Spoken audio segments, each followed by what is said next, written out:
Get to higher ground, do not wait. Tsunami waves expected, large earthquake off the coast of Japan in the same area like the 2011 disaster. I'm not kidding, guys. Could this be a foreshock like in 2011? Let's look into this.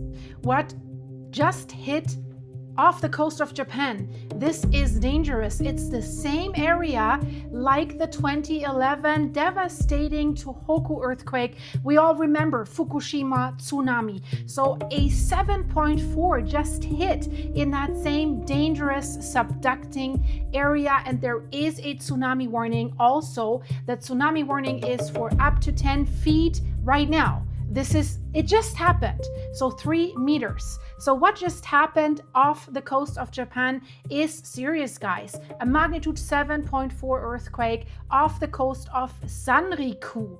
And this is not the same random location on the map. This happened in one of the most dangerous earthquake zones on Earth. And maybe you remember, before we had the megathrust earthquake, the 2011, we also had magnitude 7 point something as a foreshock. I'm not saying we have to expect something in the magnitude 9, but in this area where it has done this in the past, we are definitely watching. So what is coming fresh out from Japan is Tohoku Sanriku coast and southern Hokkaido coast. Estimated tsunami 3 meters, 10 feet. Evacuate immediately to higher ground. Do not wait. This is what the officials are saying right now. So the most dangerous earthquake zones on Earth right along the Japan Trench, where the Pacific plate is being forced down beneath northern Japan. Pacific Ring of Fire has kept us busy recently with a lot of magnitude 7 plus earthquakes. So yes, guys, this is the same broad tectonic system that produced the catastrophic 2011 Tohoku earthquake and tsunami that still gives us shivers down our spines when we think about this. So let's break this down, what exactly that earthquake means. Let's take a deep breath and let's look at the science behind this. So according to the location that is shown on the earthquake map, and the USGS doesn't even have it on their map yet, I'm just getting this from Japan. This earthquake struck the location 39.8 north and 143.2 east at a depth of just 10 kilometers. But when an earthquake is very fresh, they always say 10 kilometers and they adjust it down the road. Why are they so scared right now, and why is Japan giving out that warning? Sanriku has a history of extreme tsunami events. 1896, the Sanriku earthquake, a tsunami, guys, this sounds crazy, of up to 38 meters. So we're talking about roughly 115 feet. This is crazy. And 22,000 people lost their lives. That's why Japan right now is reacting fast and assumes the worst case early. And we know Japan is one of the best prepared nations when it comes to earthquakes, volcanoes, earthquakes, tsunamis. This is what they have quite often. So we're dealing here, Pacific plate diving. If it remains that shallow offshore earthquakes are the ones that immediately raise concern for tsunami generation and strong shaking. And the location is really important. This is offshore of northeast Honshu, along the Japan Trench subduction zone. I said it, Pacific plate is diving westwards beneath the overriding plate beneath northern Japan. It's often described as the name, the Okhotsk microplate. And this, guys, is a highly compressed, extremely stressed plate boundary, and it is capable of producing some of the largest earthquakes on the planet. Now there's this big question that everyone is going to ask: is it really near the 2011 Tohoku epicenter? And the answer is unfortunately yes, in the broad tectonic sense, and that is all that we need to know. This is absolutely part of the same offshore northeast Japan subduction system, but it's not exactly the same epicenter.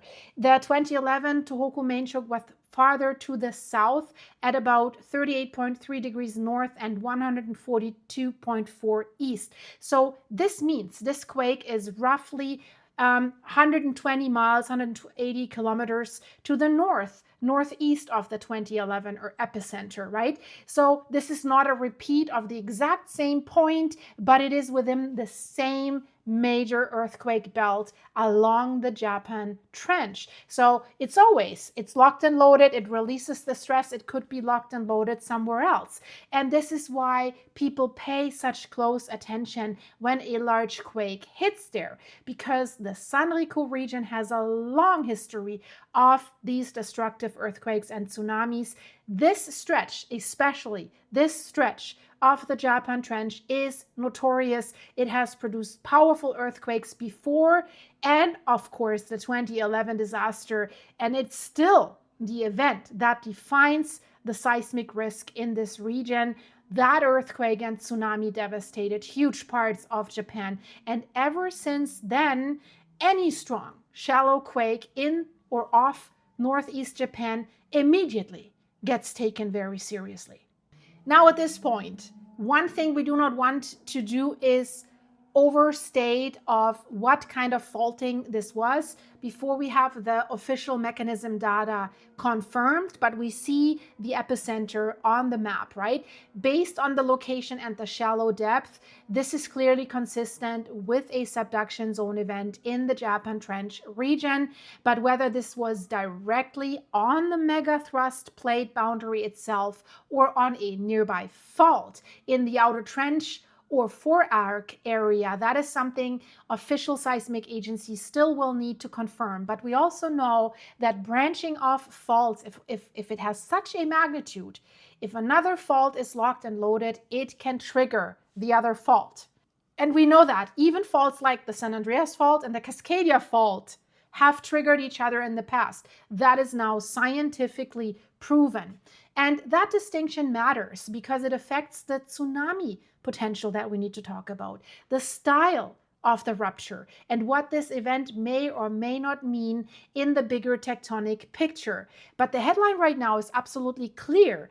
This was a major, probably most likely shallow offshore earthquake in one of the most dangerous seismic corridors on Earth. Was this a foreshock?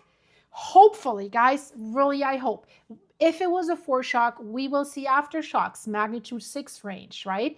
So we're seeing this at Tonga, which is a little bit now still in the magnitude 6 range after that magnitude 7 plus earthquake. So we're dealing here in Japan with the same broad plate boundary system like in 2011. So this earthquake that has happened on the Japan Trench system.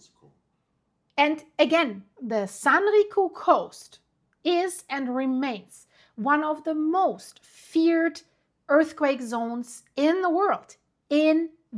world. Subduction zones, ring of fire, that horseshoe basically around the Pacific Ocean where we have all these dangerous subduction zones, right?